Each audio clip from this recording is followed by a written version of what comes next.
writing your answers for your geography optional or any other subject, it's a good idea to substantiate your answers with case study. We'll be focusing on one such interesting case study is for coastal erosion from India. Now, before we go and dive into the case study, let's understand the very basic scenario. India has a huge coastline, so that's around 4,700 miles of coastline, but 10% of the world's cyclone are prominent along the India's coastline. That means preparedness for disaster and disaster mitigation becomes important aspect. Now, cyclone management for the cyclone is an important concern. Now, what this case study focuses on is simply the state of Odisha within India and the coastline of Odisha, which is not a huge coastline. It's just 280 miles from this whole section, so around 5% of the coastline is the Odisha's coastline, but still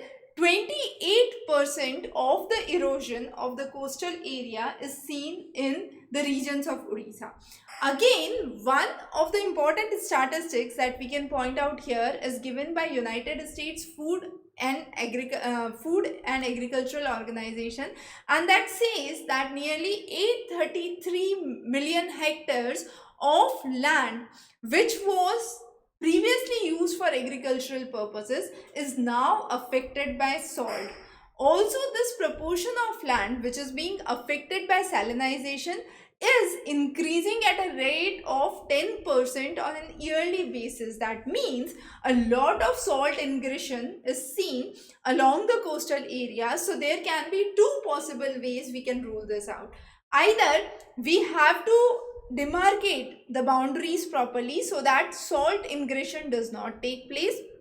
The other good way could be to shift on to alternate source for agriculture, and that is saline farming. That could be one of the ways to actually curtail this. One such example here is the Bhalia wheat, which has got the GI tag from Gujarat, and that is usually grown in the areas where salt water actually ingresses into the land. So those kind of case studies are really important. So let's say if you have a question on coastal erosion, and this is one of the case studies that you are bringing, that means you are supplementing your answer with firstly a contemporary information, secondly information that has certain statistics with it, and with this information if you are able to draw a diagram and explain how the region in India is being affected, so you can actually draw a diagram here and mention that these are the coastal areas